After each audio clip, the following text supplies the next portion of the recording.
am going to admit the people and go on mute for the sake of the.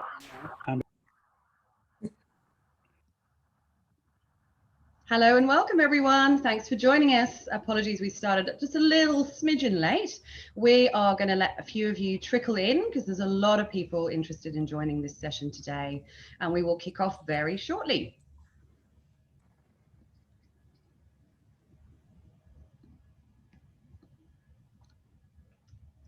Okay, great. Looks like most of you are now in.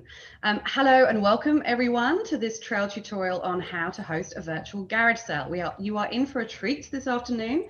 It's our last trail tutorial of the weekend, and we have some serious live selling gurus with us today to talk you through how to host a virtual sale.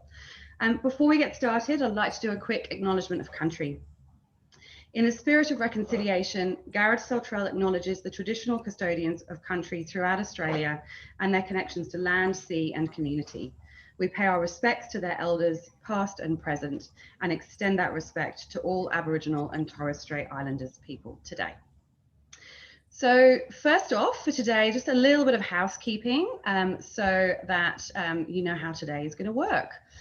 First up, we have got heaps of people joining from all over Australia, including some international guests, I believe. So we'd love it if you could pop on into the chat box, say hello to our lovely panelists and tell us where you are dialing in from today.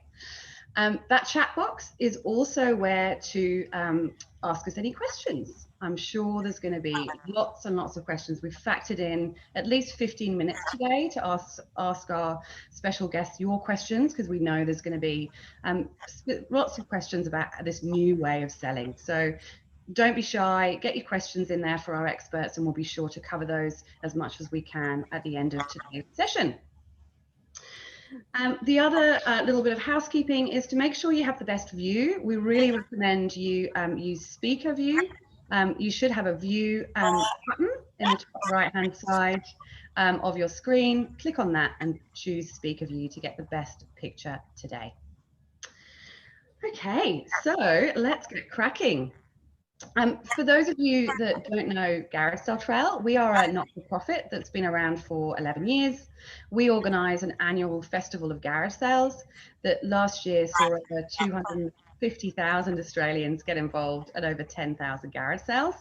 It's a really fun event. It's about community building and treasure hunting, but it's also serious too. It's about how the small actions we take as individuals in the community can make a big difference to our planet and to our local community as well. This year, Garage Sale Trail is taking place over 3 weekends in November. This first weekend is the trail tutorials, followed by 2 big weekends of garage sales across Australia. So the event at Garage Sale Trail is made possible thanks to an amazing group of around 100 councils across Australia who support Garage Sale Trail each year, as well as to the support of the EPA in New South Wales, the ACT government, and our fantastic new partner for this year, PayPal, who have jumped on board to help sellers be more successful and take payments more easily, both their virtual and real life sales. So to give you an idea about what we're running through today is a bit of a run sheet up on the screen for you now. We're going to introduce you to your amazing panel. We're then going to go and look at specifically at talking about how you can live stream your garage sale using social media. And then we're going to investigate other ways to host a virtual garage sale. And then, as I said, there'll be lots of time for questions at the end of the session. Thank you so much for the feedback on the audio. We'll make sure we do all we can to resolve that issue. Excellent. So why are we here and why are we doing virtual garage sales as part of Garage Sale Trail this year? Well, I guess like for so many, the pandemic was the mother of all invention, right? Last year, Garage Sale Trail needed to evolve because we wanted to provide ways for people to be involved irrespective of what was going on in terms of COVID restrictions where they were. And it was an amazing event. We saw anything from church walls in Canberra selling mid-century furniture to hipsters in Bondi selling cool sneakers virtually.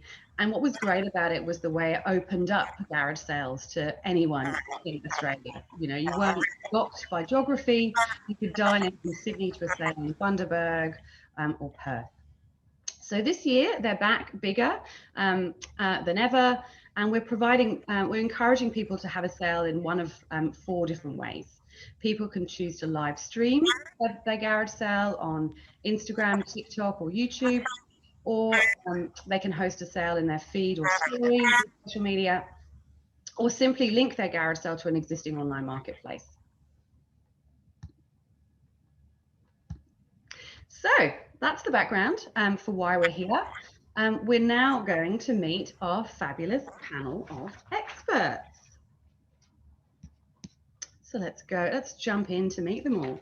So first up, some of you may well have know Danielle from our earlier session today. We've got the amazing Danielle Goodwin from Melbourne. She started Hawkeye Vintage back in 2012. And since then, Hawkeye Vintage has grown to become Australia's #1 luxury vintage store. She is a pioneer of live selling in Australia. So we're so lucky to have her today. How are you doing, Danielle? Hi, good, thanks. Thanks for having me. Really delighted to have you today. And then we also have the fantastic Nicola Bates here from Zaza Vintage Store.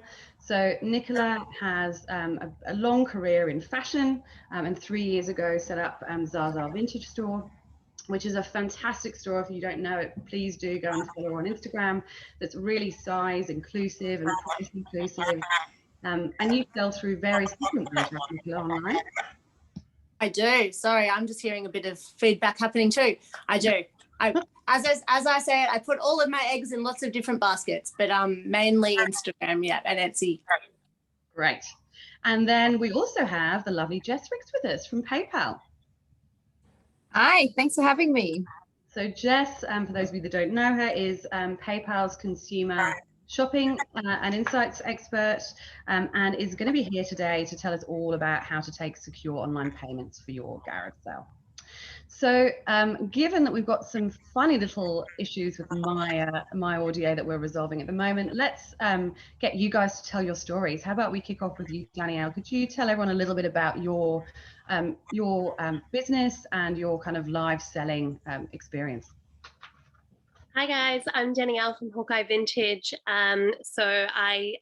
We currently do Instagram live sales to have like an interactive shopping experience with our customers, especially during lockdown and COVID time. We source high-end luxury brands like Chanel handbags and things like that from right back to the 60s, 70s, 80s and 90s and now early millennial. So yeah, we sell vintage luxury designer brands, clothing, homewares and jewelry. And what are the different ways, Danielle, you use to sell on social media? So we use Instagram as our main source of Instagram or social media selling, but we do have Facebook and we have had Depop, Etsy, eBay. We've tried all the different platforms and we've got a website as well, an online store. So we've been across all the different platforms, but we do find Instagram is a lot more streamlined and easier to use both for the customers and ourselves. Yeah, great. And Nicola, it'd be great to hear from you around your social selling experience and a bit about your business. Sure. So I started with an Etsy store and I used Instagram as kind of more of an advertising tool at first to point people in the right direction to my Etsy store. But then I just found Instagram, for one, there was no fees, and I just found it was easier and a lot more kind of customer connection, I guess, through Instagram, and a lot more different ways you can sell with all the videos and like the different options of live and story and grid. So yeah, I've mainly started sticking to Instagram now. And Jess, do you mind telling us a little bit about why PayPal's involved in Garage Sale Trail this year? Yeah, definitely. So I'm joining the panel today because PayPal's really proud to be partnering with Garage Sale Trail this year. So it's all around the commitment that PayPal has in really trying to support environmental sustainability and just being part of this really great initiative that is keeping that circular economy turning during the pandemic, which is really great to see, Aussies being able to make some extra cash and, saving things from landfill. But yeah, so Paper has a number of kind of touch-free payment methods that sellers can choose to use for their virtual sales, which I can talk about a little bit later. Great. Thanks for having me, guys. So as I said, we're going to split this session basically into two. So if you're particularly interested in live streaming your virtual garage sale, this is the session to be really tuned into and to get your questions over to us for. So for those of you that don't know what we're talking about, I just thought I'd bring up Danielle's amazing virtual sale that she's having as part of the Garage Sale Trial on the 21st of November. Do not miss it. It will be an amazing sale because Danny, you're selling things from your personal collection, right? Yeah, so I've since doing the first garage sale with you guys, this will be now our third one. So yeah, I clean out my personal wardrobe, and also the staff here as well clean out their wardrobes as well. So it's a mixture of designer stuff, and yeah, really fun. Pretty hectic. But really just wanted to show everyone on the line that how sort of live selling is effectively a bit like a shopping channel, but with you as the host. What you will do is you choose the social media channel you want to use. That could be Instagram, TikTok, YouTube, Facebook. You set up your Garage Sale Trial virtual sale page like this one here, Danielle's. And then over the weekend, shoppers go to our website and we get a lot of traffic, a lot of people to our site over the weekend, and they can join to watch the sale that's happening near them. So let's talk to you, Danielle, because you're really the expert. How long have you been live selling for?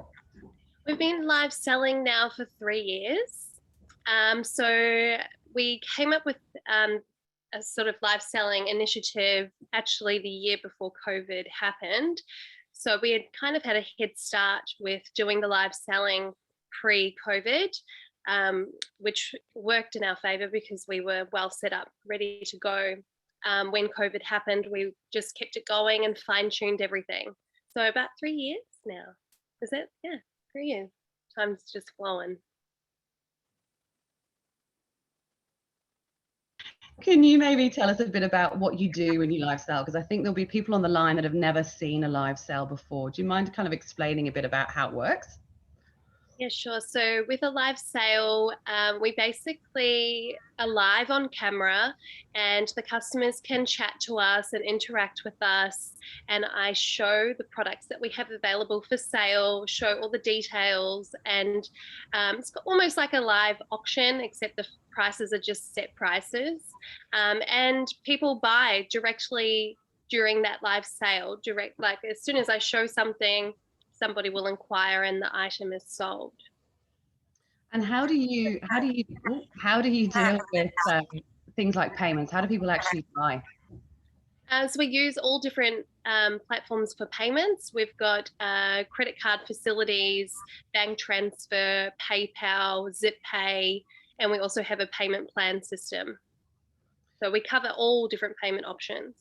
Yeah, okay. And if you're obviously demonstrating the item, you're obviously in the fashion space, that would be primarily what you're selling, although I know you do also do homewares and accessories. What are the important things to kind of showcase when you're showing someone what you're selling? So showcasing the brand, details of the product, like the buttons or any special specifications of the piece. Also, if there's any faults or damages on the products, showing just all the different, points on the piece, price, obviously. And we tried on for size. So I'll tell the customers that I'm like a size 10, for an example, and I work out the Australian size to today rather than what's on the label, because the vintage sizing can be a lot smaller than today's sizing.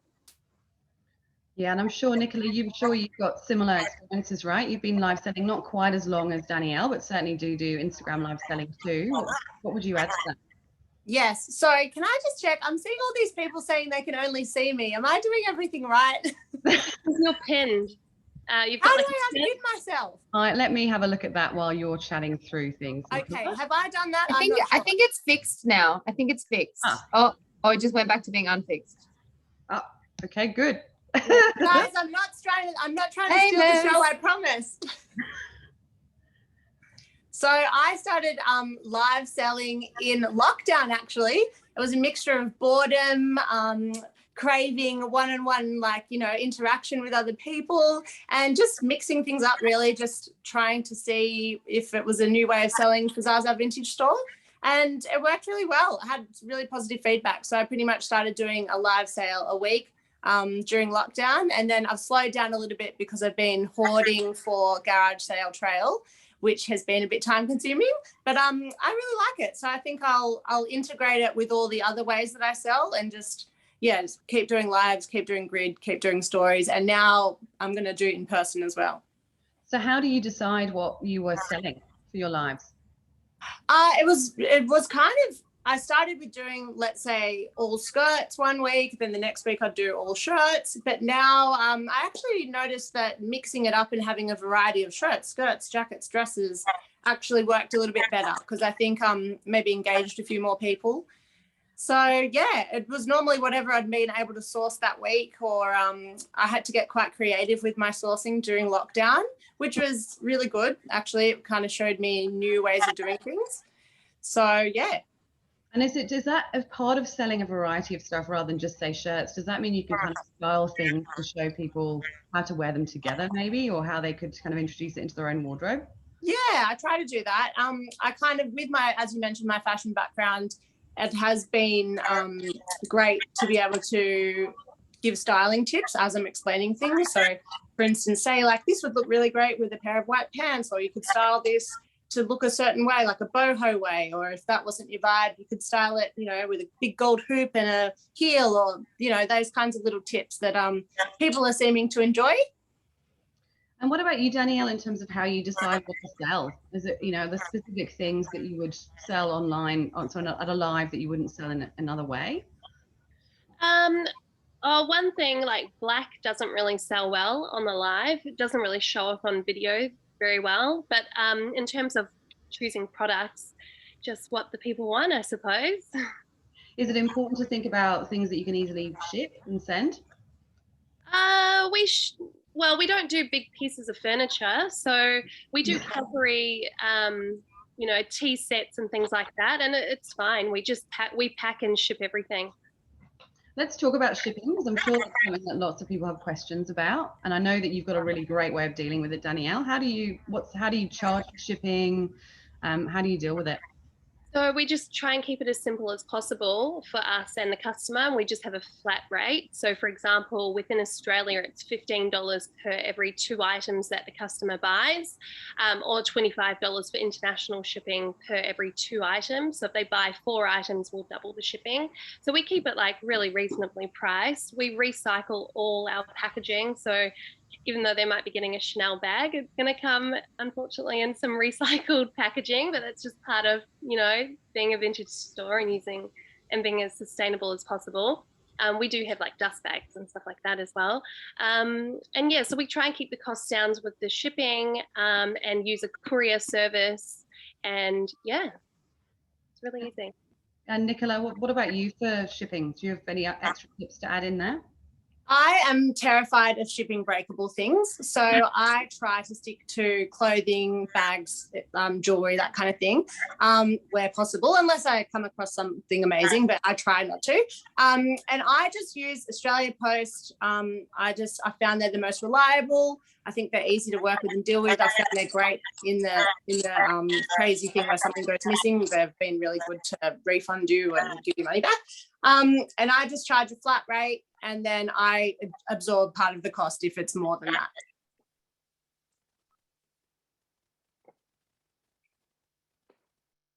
We should probably rewind a bit, I think, and talk a bit about where you broadcast from, because there's a whole bunch of stuff I guess you have to be really careful about, right? Because you're effectively hosting a TV show. What do you do about kind of where you broadcast from? What are the considerations you need to think about before you go live? Me? Yeah. So I've started doing it in my garage, which is where all my things now are, because that's away from my kids, so I know that it's quiet. I've just got a ring light to make sure that the lighting's good enough to see everything. But yes, make sure you have internet. Make sure you don't have any noise happening in the background. And most importantly, make sure the colors of all the clothing or whatever you're selling is showing up well in the lighting that you're using, because that's one thing I've noticed other people's lives. Sometimes I can barely see what they're trying to sell. So it needs to be clear, and yeah, that's the main part. And have you got anything to add to that, Danielle? What was the question? Sorry, because your question was muted, half of it. It was just about what tips you'd have for people around where they broadcast from in terms of lighting and backdrop and that sort of stuff. Yeah, I suppose just like a clear open space, a space that you've got some room to move around in. And we pop up trestle tables every live sale we have. So behind the camera, we've got like, 6 trestle tables lined up, so we can, just easily put the pieces that have sold on those trestle tables with the customer's name on it, and just being as organized as possible, because when you are selling things, you don't want it to be like a big mess in the back. So keeping as organized as possible. Yeah, so does that mean in advance you do a lot of prep in terms of what order you're going to sell things in? Do you kind of do a little run sheet in terms of what you're selling and what order?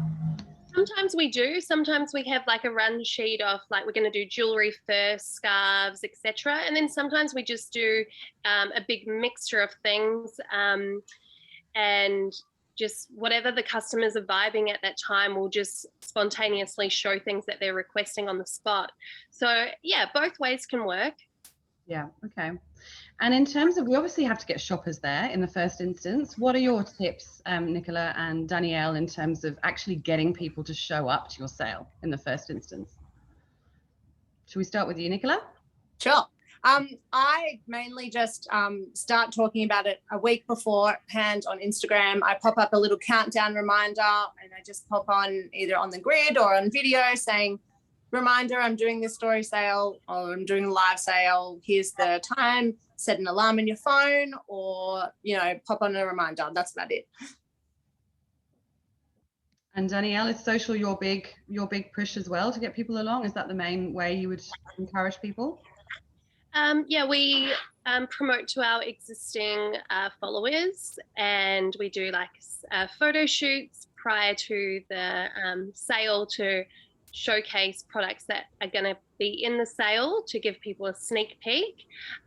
We do also like Facebook advertising, blogger collaborations, other paid and free advertising. So a mixture of all different types of marketing and advertising. Yeah, great. Ooh. Great. I'm just going to share screens because I've got a couple of, we're having a few questions come through around, I'm getting some individual questions around how actually the payment process works in terms of getting an item. So we've talked a bit about how you'd be showcasing the item, you'd be showing it off, talking about the condition, the brand, the size. Let's talk a bit about then the process that a shopper goes through to actually claim that item and pay for it. And then let's hear from you, Jess, around how PayPal can potentially help with that. Nicola, do you want to talk through how you do your sale terms? Sure. So when I'm doing lives, I've found the best thing is for people to DM to purchase. And it's just first in, best dressed. And when I'm doing grid sales, people just comment sold below, and then they have to DM me and to confirm the sale. I normally actually send a photo of the item now as well, just to double check we're both talking about the same item. And then once payment's made, they have to send through a screenshot of payment, and then we talk through confirm address, that kind of thing. And then I send them the tracking number once I've packaged it all up.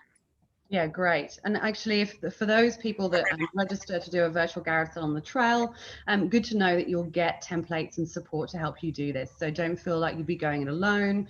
We're aware this is kind of a new way of doing things, and it's really well worth having a look at both Danielle and Nicola on Instagram and seeing their sales already. You see the little screenshot on the screen already about one of the ways in which Danielle does it. How about I throw to you, Jess, and you tell us a bit about how the actual payment itself could work and how PayPal could play a role in that.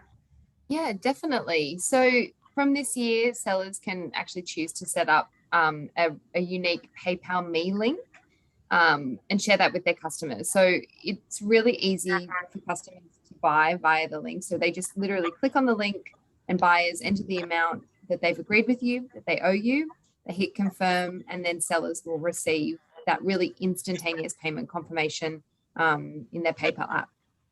So sellers can share this link in any way, in a comment on their live sale, in social bio, DMs to customers, or on like their, for example, their event listing on the Garage Sale Sale website.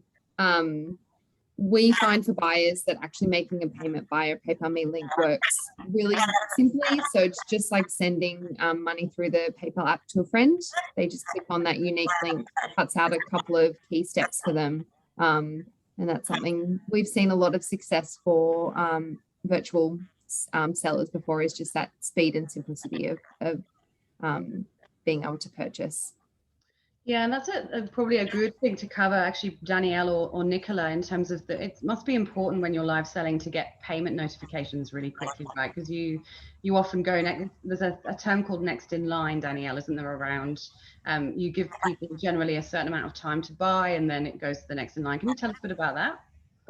Yeah, so we give the customers, because we're doing the sale quite fast, we're giving the customers a time frame to make payments. And if they don't make payment within that time frame, it will go to the next person that wanted that item.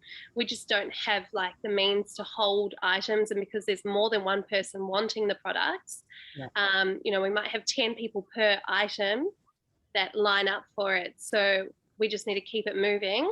So if they don't pay within 30 minutes, it'll go to the next person. Yeah. Okay, great.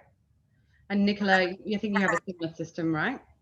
Yeah, I use PayPal Me links and I find them very easy. I haven't had any problems because, as I've said to other people, I've tried to buy things from other resellers and sometimes it's just so hard. And I'm like, just let me pay you. Just let me give you the money. So I've just found PayPal Me link. I've already got it in my notes. I copy and paste it, send it to the buyer. They pay. They send me the screenshot, but they don't have to. By the time they send it to me, it's already popped up on my phone saying so-and-so has sent you this money.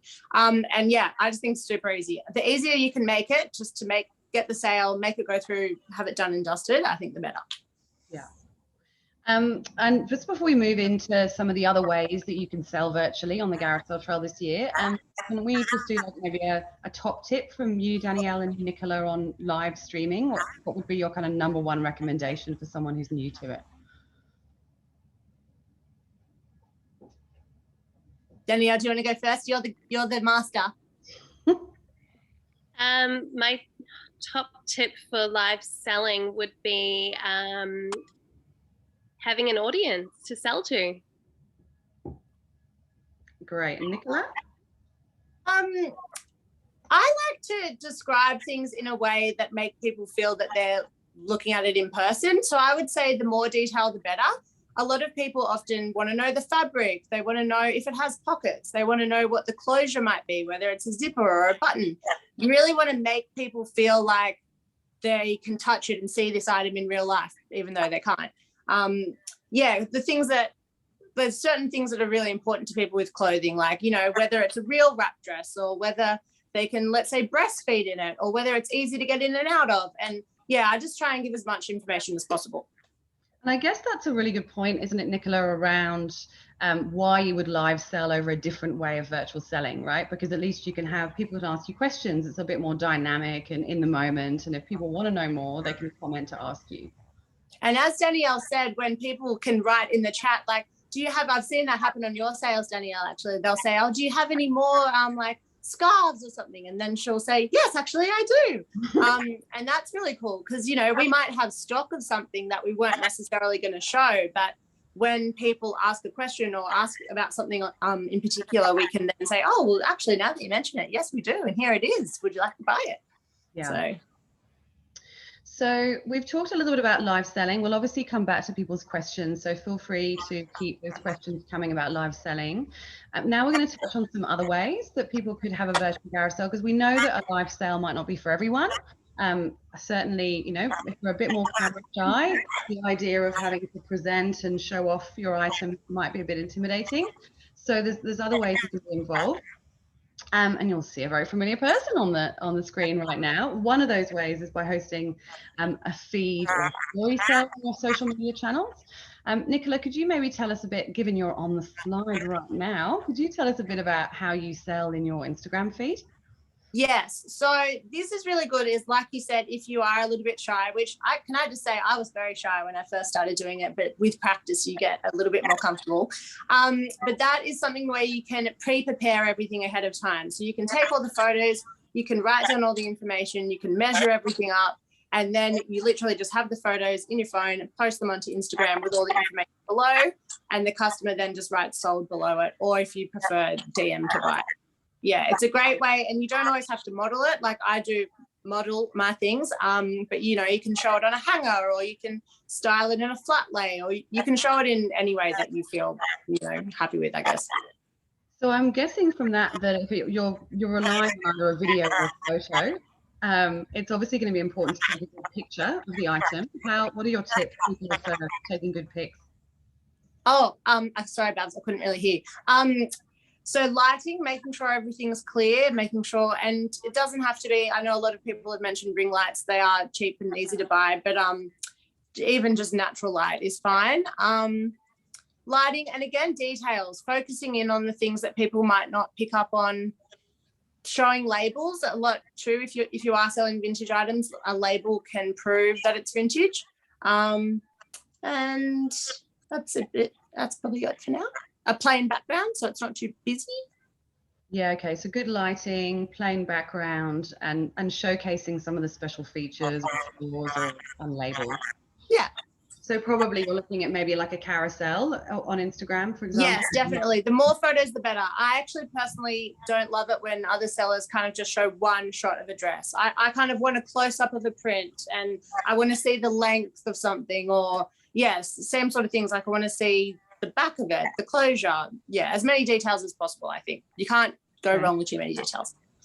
Okay, so effectively with a feed sale, what you're saying is you're taking great photos, as many photos as possible that showcase an item's uniqueness, and you're posting that with a description that covers off the kind of important selling points and things that people need to know.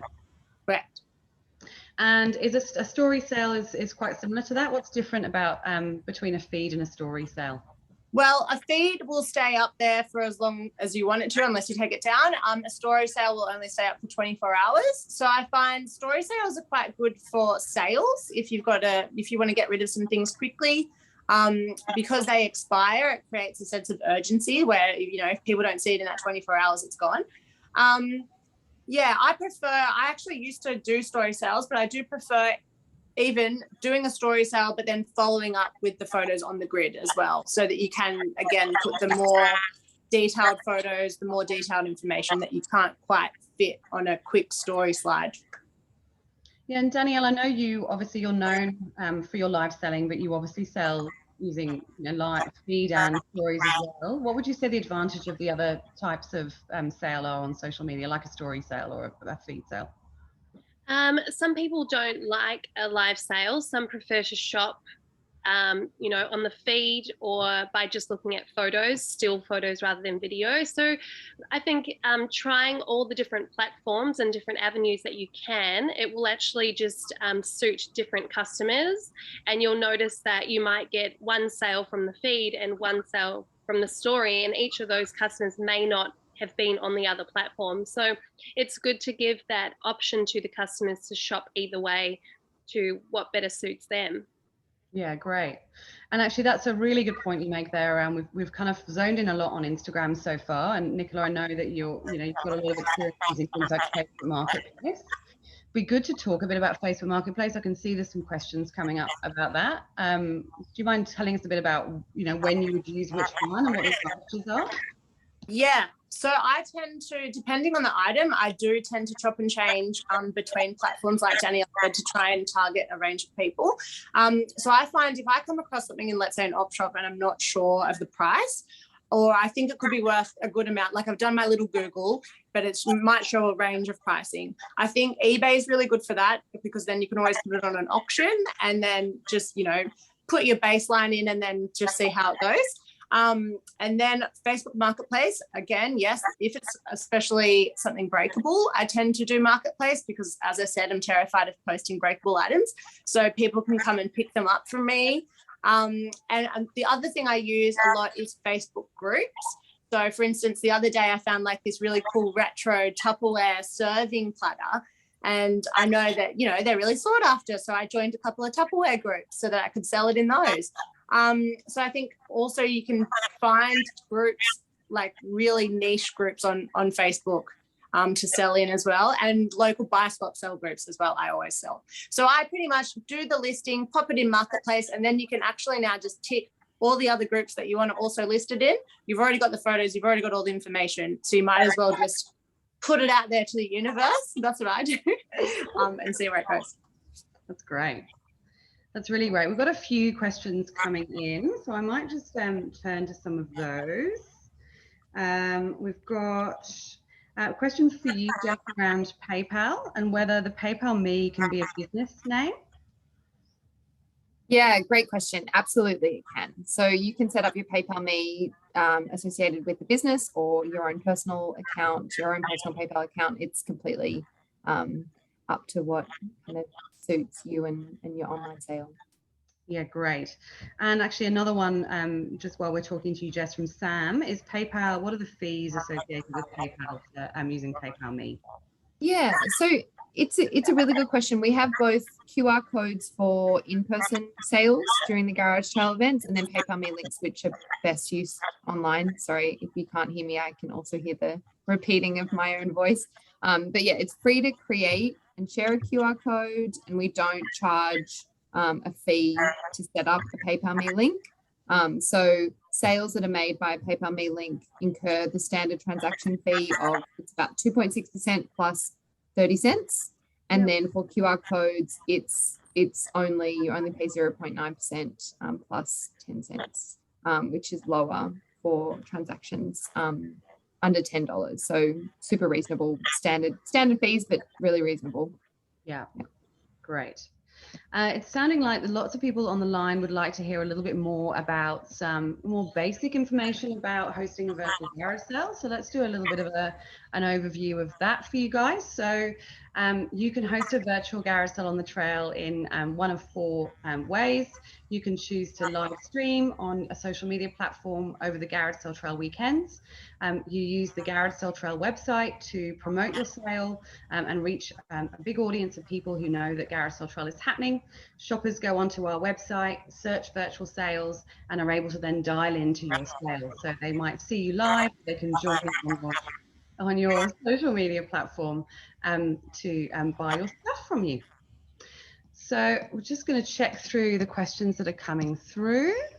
Can you do both a physical and virtual sale at the same time? I feel like we need to pose this to you, Nicola. Well, I'm going to attempt it. Yes, I'm going to do that. What I'm thinking is I've already got everything set up. I'm going to do a virtual live in the morning and show the racks, kind of slowly go through things, maybe pick out a few key pieces. And then I'm also going to post those to the grid on Instagram, again. And then I'm going to carry on with my in-person garage sale. And then I like when I get a free moment, I might touch in again with another little live. Not really sure. I'm just going to wing it, really. Sounds good. And we're about to show everyone and share the links for joining both Danielle and Nicola's sales over the Garage Sale Trail weekends. They are not to be missed. They will be some of the best shopping events of the Garage Sale Trail weekends. We've had a question from Andrea. Jess, for you, is around when I do online shopping via PayPal, I can opt in to make a donation to a charity. I'd like to donate the money I make from the garage sale. Is there a way my payments can go directly to the charity? Yeah, so we have the PayPal Giving Fund. You can go and donate via your PayPal app or on the website at the PayPal Giving Fund. Just give it a Google and you can donate all of your proceeds if you want to. That's really commendable. And I'm sure you can find some amazing charities. So you can search for the charity within the app or on the website and find the one that you want to support. Great. I am just going to check through the questions. In the meantime, Nicola, do you want to share your kind of top tips for feed or story sales? Yes. So a brief little description about the item, whether it be vintage or new or pre-loved. Brand is important. Oh, you've clicked back out of it, Beth. Oh, Price, obviously. I can probably remember them. I helped write them. Size. Now, I think Danielle touched on this. I don't know if it was in this live. I mean, this Zoom. I've been watching all the other ones.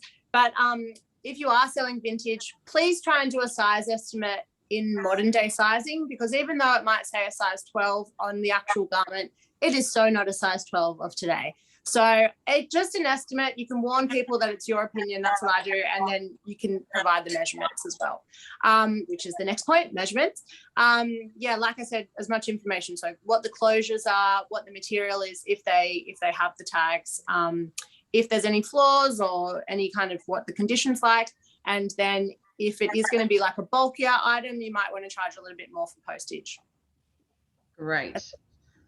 I see there's a few questions coming through on the chat. We are going to get just about how it's going to work more generally within the Garage Sale Trail environment. So we're sharing some links with you, including a Facebook virtual support group. So we've set up a little Facebook group where you can meet other people who are having virtual sales over the Garage Sale Trail weekends, and we can really go through kind of the basics of how it works and how we're here to support and help you. We might just, Nicola, I know we've talked about payments for live streaming. I've just brought up the checklist you did as well for how you do your feed sales. I think it's probably handy to run through it now. People can see it on screen too. Oh, let me just pop back to that screen. Sorry. Oh, for payment. Yes. Okay. So payment is the most important thing. So we need to make sure that, we're getting paid for what we're selling. So as I said, I do use PayPal Me links. You obviously can use bank transfer as well, or if they're coming to pick it up in real life, they can do cash, obviously. But so I just have, again, a little pre-prepared note so that you can just copy and paste it so it's super quick at the time. Saying thanks for purchasing. Here's your item. Here's the total cost plus postage. So total is, here's my PayPal Me link. And then please, once you've done it, just getting the confirmation screenshot. It kind of just makes people act quicker. And then just a reminder that if they don't pay within, my term is an hour, just because I don't want to be waiting around. If they don't pay in an hour, can go to the next person. So that's just another urgency thing, kind of just making sure that sale goes through quickly and easily. And yeah, that's it. Oh, and name and address for postage, obviously, so you can send it to them. Yeah, great. Excellent. Well, it's a huge thank you for all of you ladies. It's been so great to have the expertise of so many amazing ladies from this space. So a huge thank you to you, Danielle, for your time, Nicola and Jess. Please do keep in touch with Danielle and Nicola. You can follow them on Instagram, and we really recommend having a look at both Danielle and Nicola's feeds, because then you'll be able to see live selling and feed selling in action. It will really help you to understand how it all works. If you're keen to get involved, you can register a virtual garage sale trail at any time on our website up to the 2 weekends on the 13th to 14th and 20th to 21st of November. When you register your sale, you get a bunch of support and resources from us. So you'll get social media tiles and templates, things like run sheets and decorations for your sale, as well as a bunch of tips and checklists to make it easier.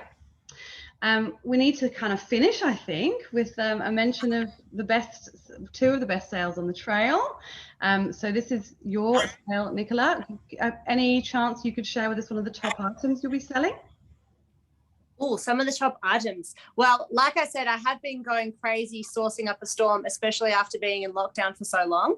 So I'm all about bright colors, as you can see behind me, size inclusive. Like I say, I always try and have a really large range of sizing, like normally have about 4 to a 24. So yeah, a bit of everything really. No one item is standing out. It's all just gold.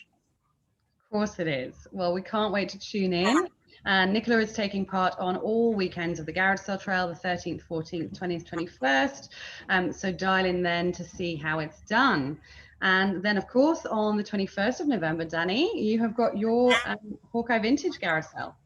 Yes, that's right. So we have lots of clothing, handbags, accessories, some that have been pre-worn and some that haven't been. So a mixture of like 90s vintage accessories that haven't been worn before. So big, wide range and all different sizes as well. Great. So 2 sales not to be missed. It's a little video on screen. If you want to search to see other virtual sales that are happening all around the country, you can head to garagesaletrail.com.au. All you need to do is use those filters, select virtual sales, and you'll be able to see the hundreds of virtual sales that are going to be happening all across Australia over the 2 weekends ahead. So let's just go to the next page. We'd love to hear what you thought of today, so please do tell us what you thought in our survey. You can scan the QR code. There'll also be a link popping up on your screens shortly. Please just take a few minutes to tell us about what you thought. There's only 3 or 4 questions. So a huge thank you from us. We hope we'll see you on the virtual trail, whether as a seller or shopper. And it's a massive, massive thank you to you, Jess, Danielle, and Nicola once again for sharing with us your wisdom and telling us all about how virtual selling works in your worlds. Thank you, everyone. Thanks for having us. Thanks, Jess.